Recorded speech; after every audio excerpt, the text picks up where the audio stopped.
What's up guys, Asian here again with another build video. Today we're going over the Sunspire hard mode progression tank build. So I do want to point out here that this is a progression style build, so you might see a lot of more endgame tanks using different gear or different sort of gear combinations, and that's perfectly fine, but this particular build is focused in on progressing through hard mode Sunspire. So that's going to be any of the three dragons, Yolnahkriin, Lokkestiiz, and Navitas. So this is the build that I've used in Mayflower for our clears, and I found it to be pretty nice to use, at least on a Dragon Knight. A lot of tanks are preferring to do a Nightblade main tank instead of a DK main tank, because Nightblade tanks do have quite a bit of mitigation as well as free major evasion. So this is specific to a Dragon Knight tank.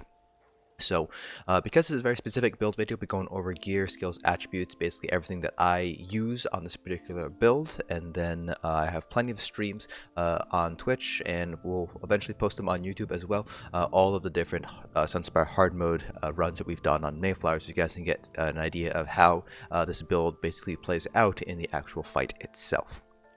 So, first off, starting with gear.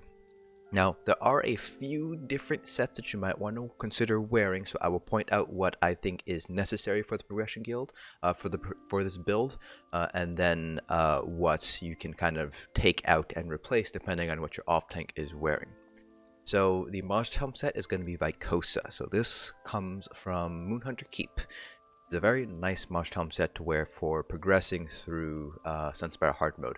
So when you bash an enemy, you've taunted, you frighten them with a deafening howl, applying major maim to them for 3 seconds, lowering the damage done by 30%.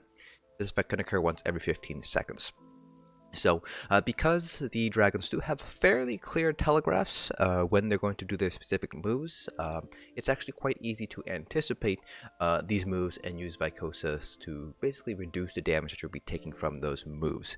So for example, the breath moves, Frost Breath, Flame Breaths, they have a very clear telegraph, and so you're able to use Vykosa to reduce the damage you take from the breath itself, which is very nice to have. On Yolnahkriin, if you're having trouble surviving the heavy attacks, when you see a heavy attack charge up, you could also use Vykosa there to reduce the damage you take when he does happen to land that heavy attack there.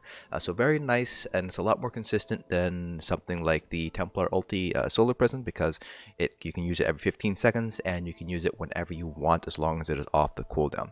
So very, very powerful set to use here for a progression build here.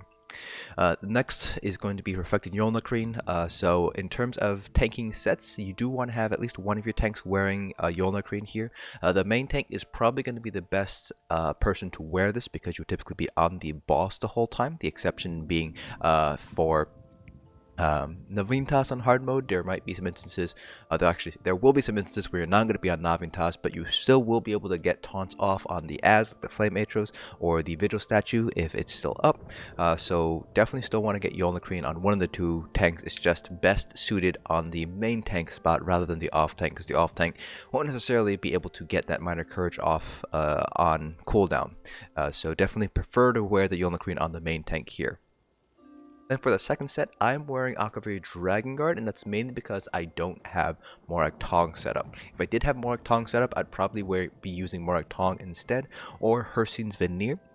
Both of those sets are medium armor sets, so I would need to use jewelry and weapons, and I don't have weapons for either sets right now, so I'm just sticking with Dragonguard instead, which is kind of my go-to. I don't have any other set that really works out, so I'm just going to use Dragonguard instead. Now, we're not using Alkosh because currently the Alkosh hitbox is bugged for the dragon. You're not actually be able to hit it with the Alkosh debuff from where the main tank is standing. Once those hitboxes are fixed, I'll probably end up wearing Alkosh instead, and Morag Tong will move over to perhaps one of the stamina DPS. But it remains to be seen how that's going to play out. They still have to wait for Alkosh to be fixed before I can start wearing Alkosh there. So Dragonguard is a pretty safe go-to. If you want to be a little bit more selfish, you can also run something like Jailers instead, which will give you some major vitality when you lose 7,000 or more health in a single attack, which actually happens quite a bit here, so pretty much all the dragon heavy attacks.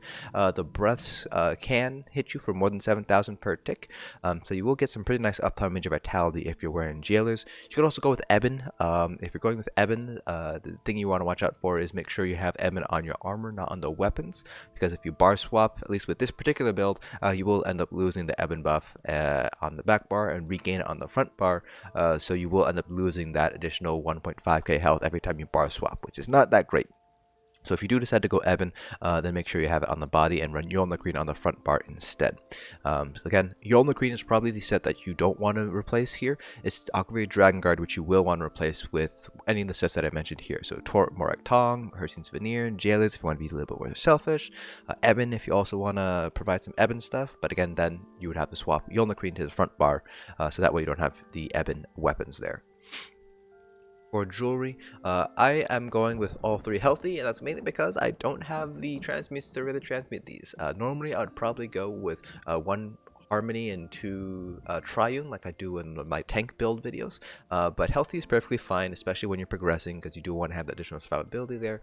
So it's kind of up to you whether you want to transmute those into Triunes or even Robust or anything like that. So just kind of pick whichever happens to work out for you on your tank in any other sort of trial that you're running. Jewelry traits aren't really all that important for tanks as long as you're not doing something silly like running Protective, for example. For enchants, I'm still going with 3 shield plate enchants here just to reduce the cost of block. You can replace these with regen glyphs, magical regen glyphs if you prefer.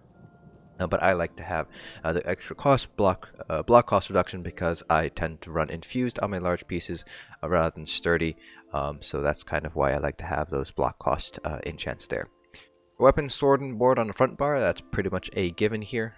So in this particular, in Mayflower, we are running Infused Crusher on the tanks. It is going to be weaker, and it's not Torug's, so it is definitely going to be a lot weaker compared to if it was on like a healer, but that's just kind of how the way Mayflower does it. If you don't want to run an enchant, you can go with something like a minor reach poison, minor fracture poison, go with absorb stamina, absorb health for some more selfishness there. So you have a lot of options here. This is just what Mayflower uses in Infused Crusher enchant here. Now the back bar is where things get a little bit crazy. So I actually do dual wield back bar. You can see here I do use the Blackrose perfected set here. You can't see the set bonus, but the set bonus, it adds stamina regen, and the Blade Cloak gives me major protection for 3 seconds when I activate it, reducing my damage taken by 30%. So the reason why we're doing dual wield back bar, and this was kind of a half joke on the PTS, I was like, oh, I'm taking a lot of damage from the breath move, I might as well just throw dual wield on the back bar because I don't feel comfortable running a staff on a back bar yet just for the Blade Cloak, and it actually ended up working out very well. So we are using the dual wield because we do want that Blade Cloak on the back bar for that additional major evasion there. Again, this is very progression oriented. And it's kind of up to you whether you want to do the dual wield back bar or not. If you're a Nightblade tank, you already have access to major evasion with Blur. If you're a Warden tank, you already have access to minor evasion through Deceptive Predator, so you might not need the major evasion there. But for a DK tank, I really find it really nice to have that major evasion there on the back bar with the dual wield back bar. That being said, a lot of the more endgame tanks, the guys who have really practiced Sunspire down and have gotten it down really well, actually do medium armor tank. So they have Morag Tong and something like Hircine's Veneer, so all medium armor, and they just dodge roll pretty much almost all the attacks. That way they can use Shuffle, which is the medium armor skill line, for their major evasion, source of major evasion here. But that is definitely a very advanced sort of tactic there, and so for progression, I'd probably say, even though it is going to be a little bit weird, just stick with dual wield back bar if you feel like you are dying more often. There are strategies to kind of mitigate the damage, but major evasion is definitely a very good source of survivability for the AoE attacks, and a lot of attacks in Sunspire are considered AoE, so the breath, I believe a lot of the moves on Yolnahkriin count, so for whatever reason you happen to get focus fire for whatever reason, it's AoE that he leaves after his heavy attack counts as an AoE attack. I believe sweeping breath and Noggin Toss counts as a AoE attack. Time stops are AoEs, so there's a lot of AoEs that you can help mitigate if you have that dual wield back bar.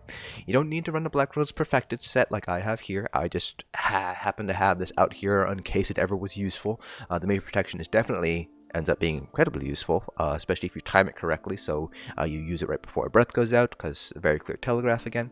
You get that major protection and the major evasion, basically making the breath feel like a light breeze rather than something that could actually seriously damage you. Again, this is a very progression-oriented setup here. Traditionally, you would have something like a bow or a staff back bar, but this is very progression-oriented. This is more about making sure you survive, less about kind of optimizing for DPS, really.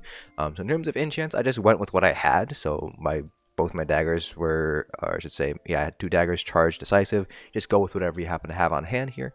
Enchants, I am doubling up on absorb stam. I should probably just change one of these to absorb health, but it doesn't really matter too much for the enchants here, because I don't believe Quick Cloak. Quick Cloak might actually activate enchants, but it's not that big of a deal because they are only one-handed enchants, so not particularly strong. So out of everything here, Vykosa, Yolnahkriin, and I'd say even the dual wield are the things you want to make sure to have. Those are the 3 sets you definitely want to have. And then your second set, whether that's something like Ebon, Plague Doctor, Jailers, Alchemy Dragonguard, that you have a little bit of leeway with. Again, the most traditional way to go is to go with Morag, Tong, Jewelry, and Weapons on the front part, especially if you have a lot of stamina DPS, because that really helps out their overall DPS. So my tank on live is a Dark Elf.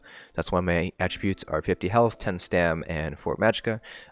So this is without food, but if I do buff up with food, let me just go ahead and eat some food real fast. I believe I'm sitting up at about 40k max health before toughness and before Ebon. So with toughness and Ebon, I'd be sitting closer to about 45, 46k max health. And I'm sitting at close to 20k max magicka and max stamina.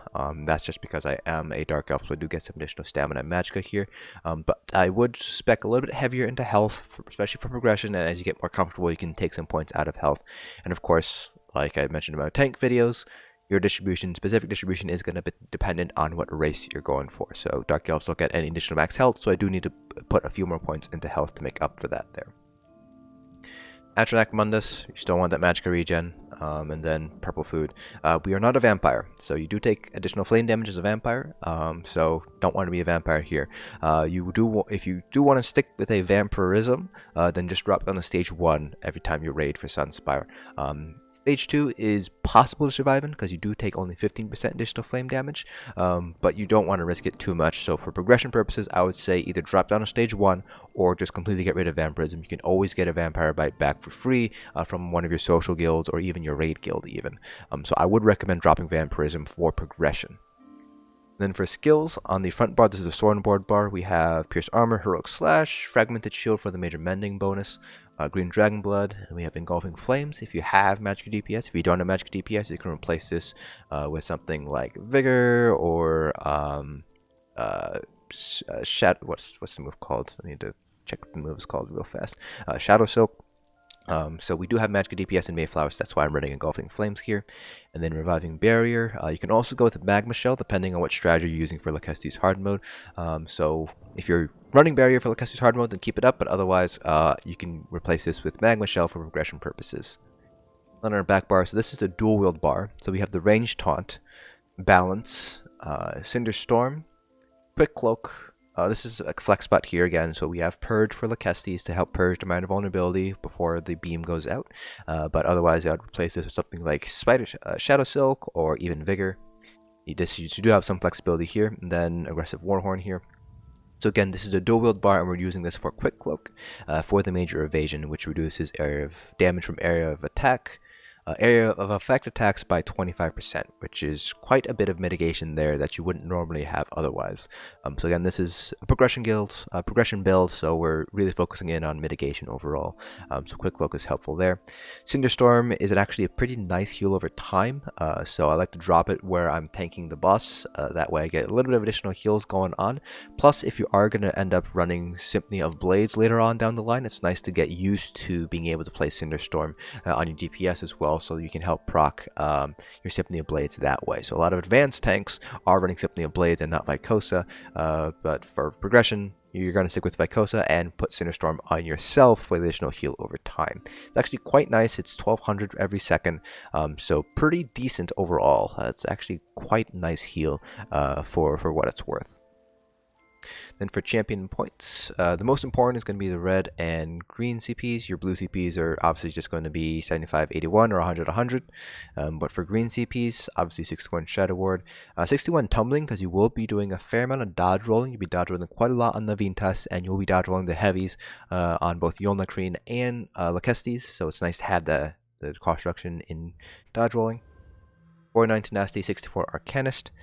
Then I have 35 into Sprinter here. You can put it into Warlord, but you won't really be using Breaking Free all too often. You might be getting caught in a time stop here and there, but it shouldn't be very often that you're going to have to use Break Free. So Sprinter might be a little bit better, but you can shift it over to Warlord if you'd like, or you can even just end up taking these points and redistributing them elsewhere. So you can like push Arcanist up to 75, you can put Shadow Ward up to 66, 72. So you have a little bit of flexibility with your green CPs. For red CPs, I played around a little bit with a couple of different distributions, and this is what I found to be the best, at least for me as a DK tank. 64 Hardy and 64 Elemental Defender, so you will be taking some physical damage. The light attacks from the dragons are considered physical damage. Thrash on Navitas is also considered physical damage, plus you're taking physical damage from all the melee adds. So you do want to have at least, I'd say at the very least 56 into Hardy, then 64 into Elemental Defender. All of the breaths are elemental damage, so Ice Breath from Lokkestiiz, Fire Breath from Yolnahkriin and Navitas. So you definitely want to have some points in Ele Defender. 40 in a thick-skinned, not that many dots to deal with. So Yolnahkriin and Lokkestiiz both put a dot on you with their light attacks, but you could heal through it. It's not that bad. And other than that, there aren't really any sort of dots that are placed on you that are particularly dangerous. So you don't need to put quite as many points in the thick-skinned here. 81 into Ironclad. Definitely want to have as much mitigation as you can from direct damage, because that's pretty much where a lot of the damage comes from. Then 21 to Spell Shield. Just for the additional spell resistance here, because with balance up, since I'm not wearing Lord Warden, I'm only sitting at 25.7 before any sort of minor ward, minor resolve. So I'm not running Lord Warden or anything like that, so don't get any additional mitigation. So definitely make sure I have that there. I should say on the front bar, I'm sitting at 29.2 with Major Ward up. So definitely want to get some more mitigation there by putting it into Spell Shield. And again, blue CPs, 100 to 100, or like I have here, 75, 81 to give you some more points to play around with here. It's kind of up to you if you want to do 100, 100 or not.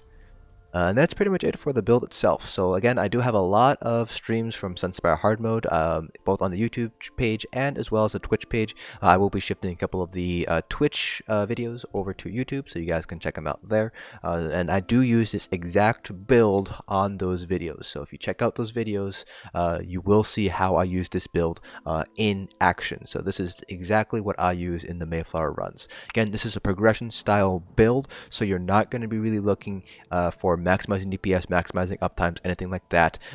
So if you're looking for that, I would recommend taking a look at other guilds that do have Sunspire hard mode on a much cleaner state than what Mayflower has right now. We can clear it, but we're not quite at the point where we're looking to maximize DPS or enchant uptimes or things like that. So that is it for this build video. Hope you guys found this informative. If you guys have any questions at all about the build itself or about Sunspire hard mode, how it is on a main tank, please feel free to leave those comments down below and I'll try to answer them to the best of my ability. Again, hope you guys found this video informative, and I'll see you guys in the next dungeon.